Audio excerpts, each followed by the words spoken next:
Hello and welcome to your Monday Mindset Moment. I'm Vanessa and I'm excited to be here so I can guide you through 6 calm down breaths that kids love.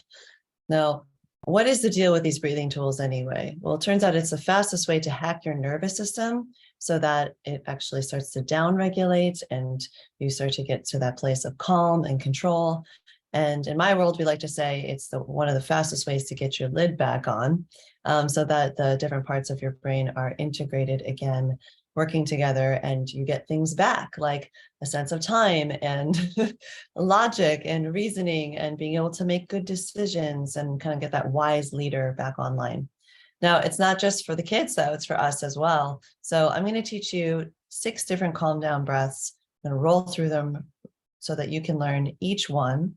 And what I want you to do is notice which ones are memorable to you, that seem, like fun and interesting, and be thinking about the children in your world, and which ones they might prefer. So here's a little sneak peek. We're going to look at the 4 square breath, the flower and candle breath, roller coaster, belly breath, lion's breath, and the big balloon. Right. Who's ready? So if you're here and you're ready, let's go ahead and take a nice deep breath in and exhale. Take a nice deep breath in and exhale. We're going to begin with the 4 square breath. Ready to do the 4 square breath? Here's how it works. Put your hand up, pop your finger below your thumb, and as you breathe in, you're going to trace up and we're going to count to 4. Breathe in and hold. 2, 3, 4. Breathe out. 2, 3, 4, and hold out. 2, 3, 4. Let's do it again. Breathe in. 2, 3, 4, and across. Hold. 2, 3, 4, and down. 2, 3, 4. Exhale and hold. 2, 3, 4. So it's in for 4, hold for 4, exhale for 4, hold for 4. Will really give you a nice slowing down of your nervous system. You can also tap it 1, 2, 3, 4 and your fingers down below where no one can see. Or you can really show your child and really look at your hand and trace the square. It can be really comforting as you stimulate the nerve endings in your hands. Good work. Okay, next one. This one is called flower and candle. And the reason why it's flower and candle is because we're going to take a moment to smell the flower and blow out the candle. This can really get a hyperventilating person to slow down their breath and also take like a big exhale, because when you blow out a candle, you really use a lot of your lung kind of strength to blow air forward. So let's try that. So smell the flower like you're grabbing a flower in your hand. So smell the flower. Blow out the candle. Again, smell the flower. Blow out the candle. Smell the flower. Blow out the candle. Really nice visual breath. It anchors it into your memory so that in the moment you might remember to do it. It also has kind of like a fun little, name. It's with flower and candle, where you can actually imagine what smell are you smelling. I had a parent once say that her son said, I want to smell raspberry and see blue. So he would smell for raspberry and then see a blue candle. And he really liked that. It helped him to anchor into that breath. Okay, ready for the next one? All right, here we go. So the next one is called roller coaster breath. If you're ready for the roller coaster breath, put your hand up like this.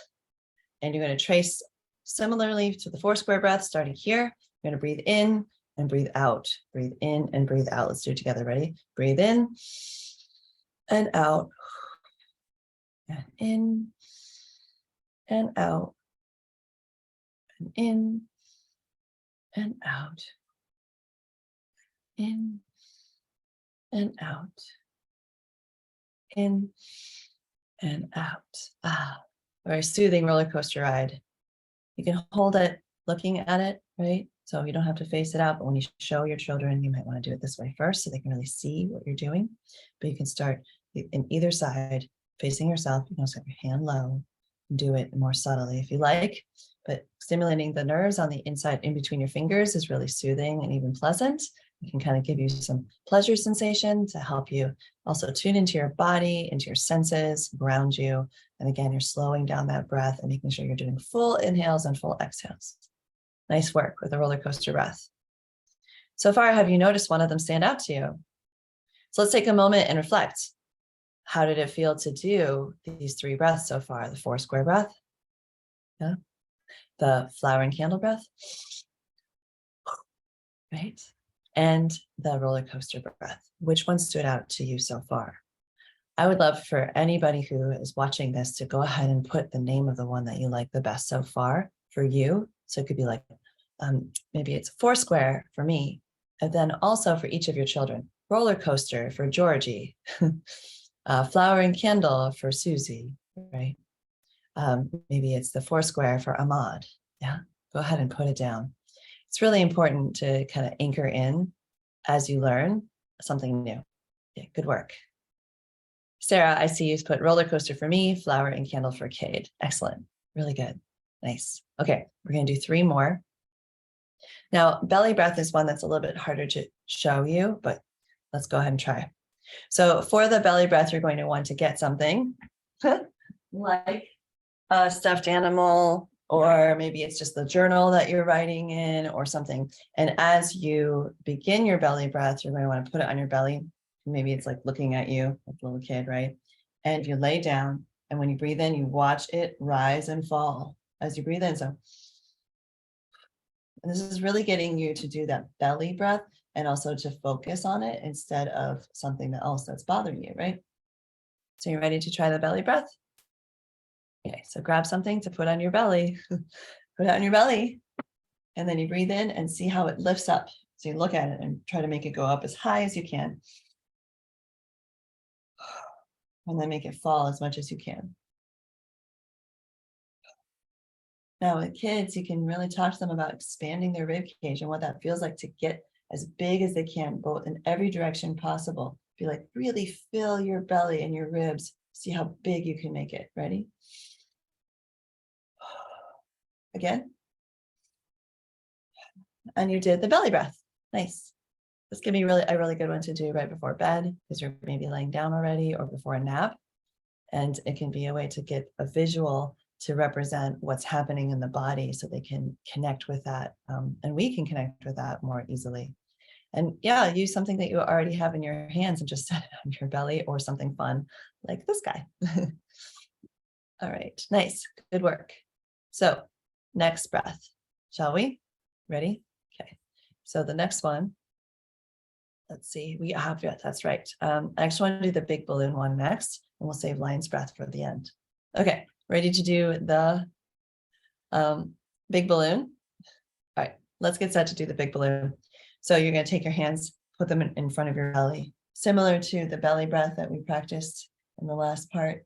But this time you don't need an object. You're going to use your hands and blow up an imaginary balloon as you fill yourself, and you keep adding more air until you can't add any more air. You might even fill up your cheeks, which is hilarious. Here we go. Keep breathing. More, more, more, more, more. Keep breathing in. And then even your cheeks. And then let it out with a sound.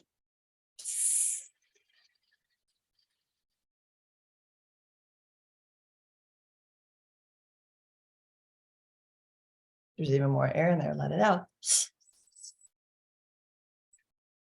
You can play a game with this one, the big balloon, the balloon breath, by seeing who can last the longest with this sound. So how slowly can you let that air out? This releases tension, but it also slows things way down and gives your body some time to recover and oxygenate your blood. Good work. All right, ready for the last one? Last one is the lion's breath. Lions, go ahead and wiggle your claws. So this is the lion's breath. Here we go. Wiggle your claws. And when you breathe in, think about getting really big like a lion. And when you let it out, you're going to stick your tongue out. Okay, here we go.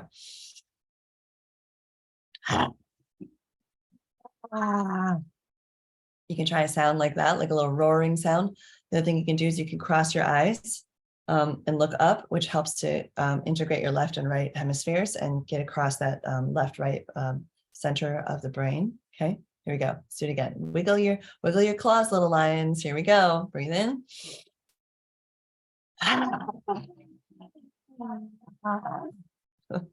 And it also adds quite a bit of humor into the moment. So that can be a really fun one to break tension, especially in an argument, a power struggle, etc. Okay. All right. Good work, everybody. So let's review the 6 breaths that we've learned. You ready? Okay. Let me just go ahead and share this real quick. Da, da, da. Mm-hmm. All right. All right, let's review our 6 breaths. We have the 4 square breath. 4 in, 4 hold, 4 out, 4 hold. Flowering candle. Roller coaster on our fingers. The belly breath with maybe some help of a friend on your belly, lifting up and down. Have them go on a little ride.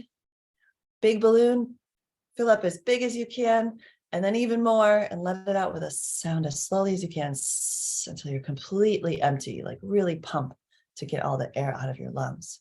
And then last but not least, the lion's breath. Wiggle your claws, stick out your tongue, make a growling roar sound, and even cross your eyes up towards your forehead, your third eye. Beautiful work. So of these 6, are there any new ones you want to add to your repertoire? One for you, one for each child. What stands out to you? If you're listening to this recording or if you're here with me live, put it in the chat, put it in the comments. Let us know which of these are you going to use next with your kids and help you break the tension and calm down. We'd love to hear. All right, good work, everybody. So as you try these out with your children, I have some top tips. Ready for some top tips? All right, tip number 1, you have to be willing to do it too. If you just tell your kids to do it and you don't also show them by modeling, it's going to have a lot less impact. Kids can learn 3 to 10 to 100, sometimes 100 times more by what we show them than what we tell them. So be willing to go first and model it for your children. Number 2, practice it outside of those tense moments so that it becomes really natural to do it and you will remember it because you almost have muscle memory of having done a lot of reps. It also is a great preventative of stress and can even prevent from you having a strong stress response and kind of lower the baseline of your nervous system and how much it reacts. So sprinkle this in throughout the day. Yeah. Tip number 3, like diversity and difference here is a strength. So when it comes to calm down tools, it's not one size fits all. That's why I gave you 6 different breaths and asked you things like, which one do you think is for you? Which one do you think is for each of your children in your care? Because guess what? We all are drawn to different tools. And that's why it's so important to learn a big variety of them, fill up your toolbox, and have those tools to reach for when you need them to try next to see which one is really matching in the moment and matching for each family member. So take the time to figure out each of your family members' go-to calm down strategies, and it's going to serve your family so incredibly well. Thank you so much for tuning in. It's been great to have Sarah here. And we have a great event coming up I want everyone to know about. It's a free event to the public. We do this just a couple times a year. It's our most popular topic. It is called Navigating Big Emotions with Calm and Confidence with myself and Dr. Luz Casquejo-Johnston, one of my coaches. And you can register at this link and also share this link with others. This is a free event that your friends and family and other caregivers can absolutely attend. We often have teachers attending as well. So don't be shy in sharing this event. It's a really valuable resource. You will be showing your generosity and thoughtfulness by dropping this into your social media, texting it to a friend. Hey, do you want to go to this with me? Or you've been asking about my parenting coach. Maybe if you're a client like Sarah here, share it with friends, share it widely.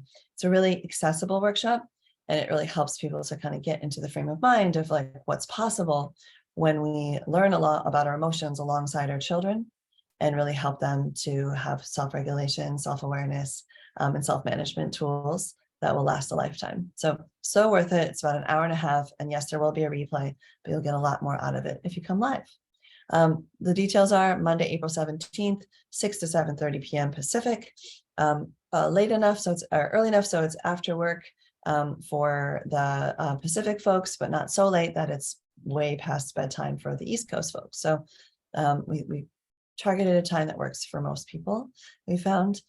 Might take some tag teaming, right, with the kids in the evening, but definitely worth it. So hopefully see many of you there. Please spread the word, and we'll see you next time for another Monday Mindset. I believe next week is an Ask Me Anything. So that means we'll be having questions from new members, and then anybody who shows up can also get some live coaching. So please put it on your calendar next Monday at noon, and we'll see you soon. Lots of love to everybody. Sarah, thanks for participating. And you grabbed 3 tools today: roller coaster breath for you, flowering candle for your son, Cade, and lion's breath for Cade. It's going to be so much fun to play with those tools. All right. Lots of love to each and every one of you. Till next time. Bye for now.